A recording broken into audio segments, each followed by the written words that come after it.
سورۃ البلد اب یہ اس کا جوڑا ہے. بسم اللہ الرحمن الرحیم. لا اقسم بہذا البلد. یہ میں نے نہیں وضاحت کی آپ کے سامنے یہ لا اقسم کیوں ہے. لا اقسم، لا اقسم بیوم القیامہ، لا اقسم بالنفس اللوامہ، فلا اقسم بالشفق واللیل وما وسق. یہ لا جو ہے نافیہ نہیں ہے، یہ لا ہے اس معنی میں تم جو کہہ رہے ہو غلط ہے، میں قسم کھاتا ہوں قیامت کے دن کی. اسی طرح تمہارے دماغ میں جو بیٹھا ہوا غلط نہیں. جیسے کہ انگریزی میں نے I swear by the day of judgment, لیکن ہوتا کیا ہے انگریزی میں نے کے بعد کاما لگ جاتا ہے تو آپ کو پتہ چل گیا یہ علیحدہ ہے، لیکن عربی میں یہ قومیں وغیرہ ہے نہیں. تو لا اقسمو میں نہیں قسم کھاتا یہ نہیں ہے. نہیں قسم ہے مجھے قیامت کے دن کی، نہیں قسم ہے مجھے اس شہر کی. کون سا شہر؟ مکہ مکرمہ. کیوں؟ یہ ابھی بات میں واضح ہو جائے گی. وَأَنْتَ حِلٌّ بِهَذَا الْبَلَدِ. اور اے نبی آپ حلال کر لیے گئے ہیں اس شہر میں. اور کچھ لوگوں نے ترجمہ کیا ہے آپ کے لیے حلال ہو جائے گا یہ شہر، یعنی یہ کہ ایک وقت آئے گا کہ اس شہر میں خونریزی کرنا آپ کے لیے اس کی اجازت ہو جائے گی. حالانکہ یہ جو ہے بلد الحرام ہے، گویا کہ فتح مکہ کے دن کچھ نہ کچھ تو وہاں پہ آخر خونریزی ہوئی ہے، بہت کم منیمم ہوئی تو ہے. لیکن یہ کہ میرے نزدیک وہ مفہوم نہیں، مفہوم پہلا ہے. آپ کو حلال کر لیا گیا. اس وقت آپ کی عزت نفس پہ حملے ہو رہے ہیں، آپ کو ستایا جا رہا ہے، آپ کو تکلیفیں دی جا رہی ہیں، آپ جھیل رہے ہیں. دیکھیے ایک تو یہ شہر ہے وادی غیر ذی زرع جس میں کچھ پیدا ہی نہیں ہوتا، وہاں کی زندگی ویسے مشقت والی زندگی تھی. اس کے اوپر to add fuel to fire, اے نبی آپ پر اب یہ جو مشقت پڑی ہوئی ہے کہ آپ دعوت حق کے ضمن میں جو مشقتیں جھیل رہے ہیں اور ہم اس کی قسم کھا رہے ہیں. لا اقسم بہذا البلد وانت حل بہذا البلد ووالد وما ولد. اور تیسری قسم والد اور اولاد. یہ ایک اور مشقت ہے جو انسان پر ہے، اولاد کا پالنا، پروان چڑھانا، پرورش کرنا، کتنا بڑا بوجھ. یہ قسمیں کھا کر کیا کہا؟ لقد خلقنا الانسان فی کبد. ہم نے انسان کو محنت و مشقت ہی میں پیدا کیا. یہ گویا کہ اس کے ساتھ جوڑ لیجئے یا ایھا الانسان انک کادح الی ربک کدحا فملاقیہ. تو میں نے اس وقت بھی عرض کیا تھا غالب کے جو دو اشعار ہیں، قید حیات و بند غم اصل میں دونوں ایک ہیں. بہت سے پہلے آدمی غم سے نجات پائے. کیوں؟ مشقت تو یہاں ہر ایک کے لیے، محنت ہے، مشقت ہے، تکلیف ہے، مسائل ہیں، پریشانیاں ہیں، کوفت ہے، ہر شخص کے لیے. بس ذرا سا فرق ہے، کوئی ایئر کنڈیشن کمرے میں بیٹھا ہوا ہے لیکن چین نہیں ہے. ایئر کنڈیشن کمروں کے اندر مخملی گندیلوں پر نیند نہیں آ رہی ہے. کوئی شخص ہے کہ جس کو مشقت جو ہے جسمانی ہے، کسی کی مشقت جو ہے وہ نفسیاتی ہے. مشقت ہے. لقد خلقنا الانسان فی کبد. یہاں کوئی بھی اس کبد سے، اس مشقت سے مستثنا نہیں ہے. قید حیات و بند غم اصل میں دونوں ایک ہے. موت سے پہلے آدمی غم سے نجات پائے. کیوں؟ لیکن وہاں سورہ انشقاق میں اس سے اگلا بڑھ رہا ہے کہ ہم تو گھبرا کے یہ کہتے ہیں کہ مر جائیں گے، مر کے بھی چین نہ پایا تو کدھر جائیں گے، مرنے کے بعد پھر کھڑے ہونا اللہ کے حضور میں جا کر.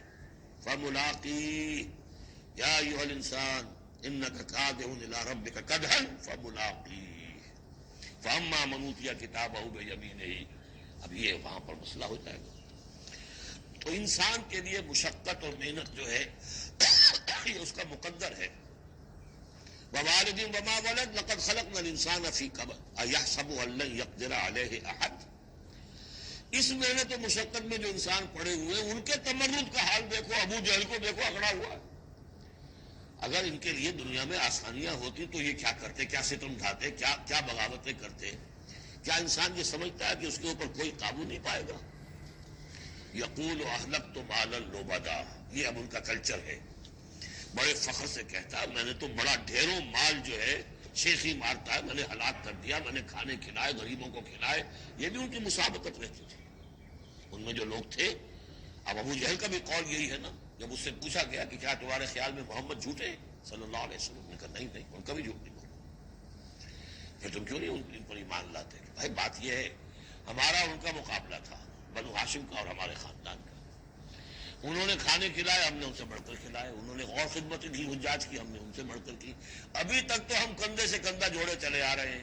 اب اگر ہم ان کی نبوت مان لیں تو ہم تو ہمیشہ کے لیے غلام ہو جائیں گے، یہ صورت مجھے گوارا نہیں۔ Give the devil his due، اس نے بالکل صحیح بات کہی، جھوٹا میں نہیں سمجھتا محمد کو صلی اللہ علیہ وسلم۔ کتنا اخلاقی روب تھا حضور کا اس پر، وہ ہم پڑھ لیں گے آگے چل کر جب سورہ علق ہم پڑھیں گے، وہ بعد میں اسی وقت کے لیے موضوع ہے۔ تو وہ شیخی مارتے تھے میں نے اتنا مال ہلاک کر دیا، اتنا خرچ کیا، اتنا غریبوں میں لٹایا، اَيَحْسَبُ أَن لَّمْ يَرَهُ أَحَدٌ، کیا اس کا گمان ہے اسے کسی نے دیکھا نہیں ہے؟ اگر تو واقع تم اسے نیکی کی تھی تو جس کے لیے نیکی کی تھی اس نے تو دیکھ لیا ہے، بیان کیوں کر رہا ہے؟ اگر اللہ کو راضی کرنے کے لیے کوئی کیا تھا تو اس کے تو علم ہے۔ أَلَمْ نَجْعَل لَّهُ عَيْنَيْنِ، کیا ہم نے اس کو دو آنکھیں نہیں دی؟ وَلِسَانًا وَشَفَتَيْنِ، اور زبان دی اور دو ہونٹ دیے، وَهَدَيْنَاهُ النَّجْدَيْنِ، اور ہم نے اس کو راہ دکھلا دی دو گھاٹیوں کی، دو گھاٹیوں کی ہدایت دے دی۔ اس میں عام رائے تو یہ ہے کہ اس سے مراد ہے نیکی اور بدی، لیکن یہ کہ مجھے اس رائے سے زیادہ اتفاق ہے جن کے خیال میں اس سے مراد ہے ماں کی دو چھاتیاں، ابھار ہوتے ہیں، نجدین اس کو کہتے ہیں جو چیز ابری ہوئی ہو۔ یہ جبلی ہدایت ہے جو بچہ لے کر آیا ہے۔ کس نے پڑھایا اس کو؟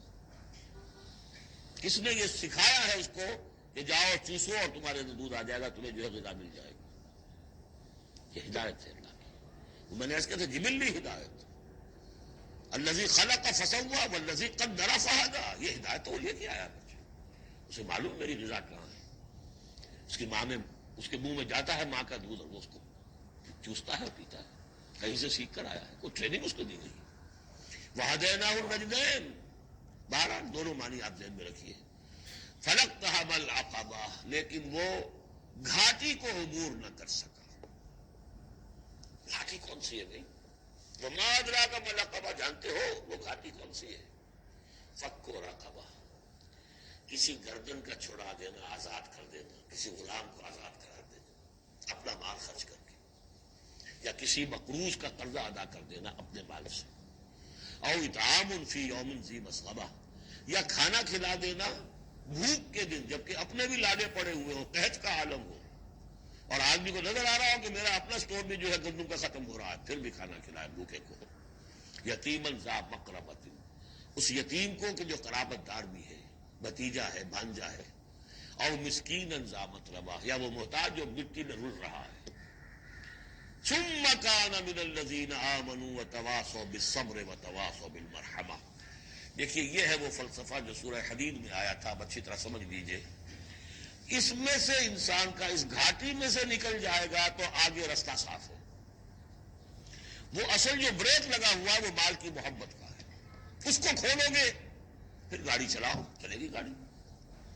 جس کے دل میں یہ مال کی محبت ہے، جو مال کو خرچ نہیں کر سکتا کسی بھی ضرورت مند کے اوپر، کسی ادائے حقوق کے اندر، اب وہ شخص جو ہے وہ تو گویا کہ اس گھاٹی سے نکلا ہی نہیں۔ اسے ایمان کی کہاں نعمت میسر آئے گی، ایمان لے بھی آئے گا اس حال میں تو منافق ہوگا۔ سمجھ رہے میری بات کو؟ اگر یہ گند دل میں سے نکلا نہیں، پاک نہیں ہوا، تو ایمان لے بھی آئے گا کسی وجہ سے تو منافق بنے گا، مومن تو نہیں بن سکتا صحیح معنی میں۔ اس گندگی کو دور کرو، جیسا کہ ہم نے وہاں پڑھا تھا، اعلموا ان اللہ یحیی الارض بعد موتها قد بینا لکم الآیات لعلکم تعقلون ان المصدقین والمصدقات واقرضوا اللہ قرضا حسنا یضاعف لهم ولهم اجر کریم والذین آمنوا باللہ ورسلہ، یہ منزل طے کر کے اگر ایمان لایا ہے انسان تو اولئک هم الصدیقون والشہداء، وہ ان کے مراتب عالیہ کھلے ہوئے ہیں، ادھر جاؤ یا ادھر جاؤ اپنی استاد طبع اور مزاج کے مطابق۔ یہاں بھی وہی ہے، پہلے یہ کام کیے ہو فلک تحب العقبہ، اگر اس گھاٹی کو عبور کر لے، اور گھاٹی کون سی ہے؟ فک رقبۃ او اطعام فی یوم ذی مسغبۃ یتیما ذا مقربۃ او مسکینا ذا متربہ ثم کان من الذین آمنوا وتواصوا بالصبر وتواصوا بالمرحمہ۔ زمین کے اندر سے یہ گند آپ نے نکال دیا، شورینی زمین کے اندر جو بھی تھا اس کو صاف کر کے اب بیج ڈالیے ایمان کا، ثم، یہ زمین تیار ہو گئی ہے، اب بیج ڈالیے۔ ثم کان من الذین آمنوا، پھر ہوا وہ ان لوگوں میں شامل کہ جو ایمان لائے اور تواصوا بالصبر وتواصوا بالمرحمہ، یہ وہ مضمون یہاں آ گیا ہے، والعصر ان الانسان لفی خسر الا الذین آمنوا وعملوا الصالحات وتواصوا بالحق وتواصوا بالصبر. اور یہاں پہ ترتیب بدلی ہوئی ہے. وہاں ایمان کے بعد عمل صالح یا عمل صالح کے بعد ایمان ہے. وہاں تواصی بالحق کے بعد تواصی بالصبر ہے. یہاں تواصی بالصبر پہلے ہے، تواصی بالمرحمہ بعد میں ہے. اس میں تقابل سے بہت سے جو حقائق ہیں وہ کھلتے ہیں. وقت تیزی سے ختم ہو رہا ہے. ثم كان من الذين آمنوا وتواصوا بالصبر وتواصوا بالمرحمہ.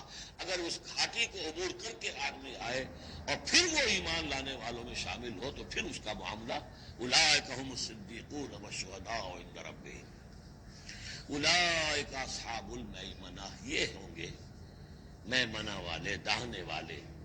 وہ داہنے والے ہم پڑھ چکے ہیں سورہ واقعہ میں بھی. فاصحاب الیمین ما اصحاب الیمین واصحاب الشمال ما اصحاب الشمال فالسابقون السابقون کنتم ازواجا ثلاثا. 3 گروہوں میں تم تقسیم ہو جاؤ گے.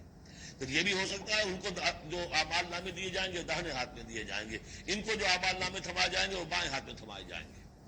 اولئک اصحاب المیمنہ. ویسے یمن کا لفظ آتا ہے خوش بختی کے لیے. تو یہ خوش بخت لوگ ہیں، یہ کامیاب ہو گئے، یہ رشد اور سعادت کی منزلوں کو پا گئے، یہ فوز اور فلاح تک پہنچ گئے. والذین کفروا بآیاتنا.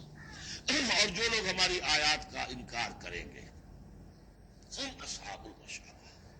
وہ ہوں گے کم بختی والے، وہ ہوں گے شومی قسمت. وہ آسمان جو ہم نے جو وہاں پہ پڑھا تھا، یہ مشأمہ جو ہے یہ ہوں گے کم بختی والے. علیہم نار موصدہ. ان پر آگ بند کر دی جائے گی. یعنی ایک وہ ہے آگ جس کا باہر نکل رہے ہیں، لپٹیں نکل رہی ہیں. ایک یہ کہ بند کر دیا جائے تو ساری حرارت اندر ہی اندر رہے. گویا کہ جسے دم پخت کہتے ہیں آپ، پوری کی پوری جو ہے ان کے اوپر آگ موند دی جائے گی. علیہم نار موصدہ. اللہ تعالی ہمیں اس سے بچائے اور ہمیں اللہ تعالی اپنی شان غفاری اور شان رحیمی کی طفیل ہمیں اصحاب جنت میں داخل